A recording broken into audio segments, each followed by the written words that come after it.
अस्सलाम वालेकुम। तो आज मैं आपके लिए लाई हूँ एक और नई मुनफरिद और धमाकेदार समोसा कोन बनाने की रेसिपी।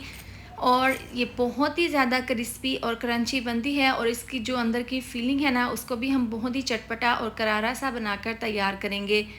बहुत ही मज़ेदार सी रेसिपी है, तो चलिए बनाना शुरू करते हैं। यहाँ पर मेरे पास है तकरीबन 1.5 कप मैदा, जिसको मैंने छान लिया था। थोड़ी सी अजवाइन डाल देंगे टेस्ट के हिसाब से, थोड़ा सा इसके अंदर हम नमक शामिल कर देंगे।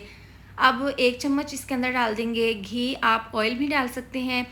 इस तरह से घी डालने के बाद हाथों से इसको घी को हम मैदे में अच्छे से मिक्स कर देंगे और इस तरह से दोनों हाथों से मसल कर हमने घी को मैदे में बहुत अच्छे से मिक्स कर लेना है। इसके बाद हम इसको गूंद लेंगे। तो नॉर्मल थोड़ा सा पानी इसके अंदर डाल देंगे और जिस तरीके से हम घर पर रोटी बनाने के लिए आटा गूंदते हैं ना, वैसे ही इसको हम मुक्की लगाकर इसको अच्छे से गूंद लेंगे। देखिए मैंने यहाँ पर बहुत अच्छे से इसको गूंद लिया है, अच्छे से इसकी मुक्की लगा दी है। अब इसको हम एक साइड पर इस तरह से कवर करके 30 मिनट के लिए रेस्ट के लिए रख देंगे। यहाँ पर मेरे पास है बॉयल आलू, सबसे पहले मैश कर लेंगे मैशर से इस तरीके से। अब इसके अंदर हम डाल देंगे सबसे पहले बारीक कटा हुआ धनिया, इससे बहुत ही अच्छी सी लुक आएगी। इसके साथ ही डाल देंगे बारीक कटी हुई सब्ज़ मिर्चें। ये डालने के बाद चॉप प्याज डाल देंगे, तकरीबन एक मीडियम साइज़ का प्याज था। थोड़ा सा नमक डाल देंगे जायके के हिसाब से। इसके साथ ही आधी चम्मच लाल मिर्चों का पाउडर, 1/4 चम्मच कुटी हुई लाल मिर्च, आधी चम्मच धनिया पाउडर और साथ ही डाल देंगे ज़ीरा पाउडर, तकरीबन आधी चम्मच। चटपटा और करारा बनाने के लिए 1 अदद लेमन का रस निचोड़ देंगे।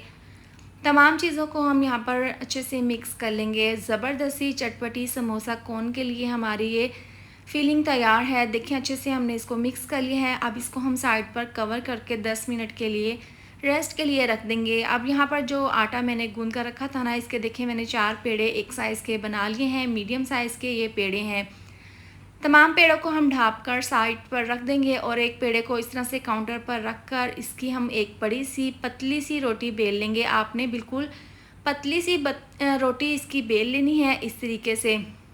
देखें बड़ी सी रोटी पतली सी मैंने बेल ली है। अब हम तवे को हल्का सा गर्म कर लेंगे और एक रोटी को इसके ऊपर डाल देंगे और हल्का सा हमने एक साइड पर इसको सेक लेना है। जिस तरीके से हम रोटी बनाते हैं ना, वैसे नहीं, हमने बस एक साइड से हल्का सा पकाकर इसकी साइड को चेंज कर देना है और दूसरी साइड से भी हम इसी तरह से हल्का सा सेक लेंगे। ज़्यादा इसको नहीं पकाना, बस हल्का सा इस तरीके से सेक लेना है। अब बाकी की रोटियां भी हम इसी तरह से बेल कर इनको हम इसी तरह से पका लेंगे। अब देखें इसको फोल्ड करके सेंटर से इस तरीके से छुरी की मदद से हम इसको कट कर लेंगे। पहले इस तरह से काट कर देखें दोनों पट्टियों को हम इस तरह से एक साइड दोनों को ऊपर नीचे रख कर दरमियान से कट कर लेंगे। तो देखें यहाँ पर एक रोटी से हमारी 4 पट्टियाँ तैयार हो गई हैं समोसा कोन के लिए। बाकी की हम इसी तरह से रेडी करके रख लेंगे। अब यहाँ पर देखें 2 चम्मच कटोरी में थोड़ा सा पानी डालकर, मैदा 2 चम्मच था और इस तरह से पानी डालकर इसको मैंने मिक्स कर लिया है। इसकी पतली सी स्लेरी तैयार कर ली है। अब इस तरीके से देखें इसके किनारों पर ये स्लेरी लगा लेंगे इस तरीके से और इसकी हम कोन बना लेंगे। इस तरीके से देखें ये कोन बनाना बहुत ही आसान है। आपने इस तरह से दोनों किनारों को फोल्ड करके इसका जो ये वाली नोक है इसको आपने इस तरह से प्रेस कर देना है।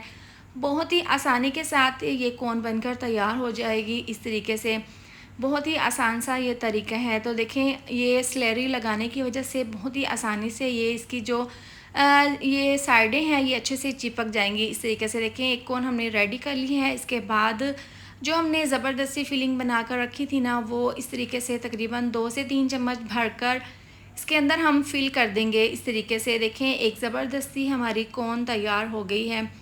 तो बाकी की हम इसी तरह से तैयार कर लेंगे। देखें तमाम कोन हमने यहाँ पर रेडी कर ली हैं।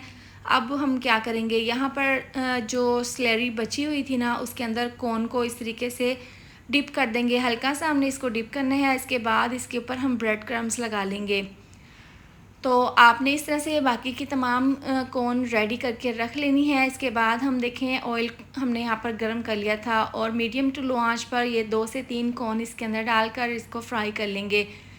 तकरीबन 4 से 5 मिनट के लिए मीडियम आंच पर आपने इनको फ्राई कर लेना है। इसके बाद आप इसकी साइड को चेंज कर दें। बहुत जल्दी ये फ्राई हो जाएंगी क्योंकि अंदर से फिलिंग भी तैयार है और ऊपर से और जो समोसे के लिए हमने पट्टियाँ बनाई थी ना, उसको भी हमने कच्चा पक्का पका लिया था, तो इसलिए बहुत जल्दी ये फ्राई हो जाती हैं। आपने बिल्कुल स्लो आंच पर यानी कि मीडियम टू लो आंच पर इनको फ्राई कर लेना है, ज़्यादा डार्क नहीं करना। देखें बहुत ही ज़बरदस्ती हमारी ये समोसा कोन बनकर रेडी हो गई हैं। अब इनको हम निकाल लेंगे और इस तरीके से इसको थोड़ी देर के लिए स्टैंडर के ऊपर रखेंगे ताकि इसके ऊपर से एक्स्ट्रा ऑयल निकल जाए। और देखें बाकी की भी हमने अच्छे से फ्राई कर ली हैं, तो आप माशाल्लाह से इसकी फ़ाइनल लुक चेक कर सकते हैं।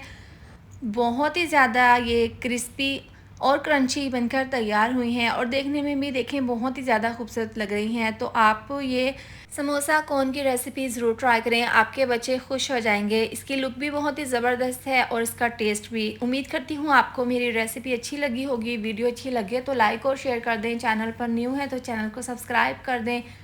मिलते हैं नेक्स्ट वीडियो में। अपना ढेर सारा ख्याल रखें। अल्लाह हाफिज़।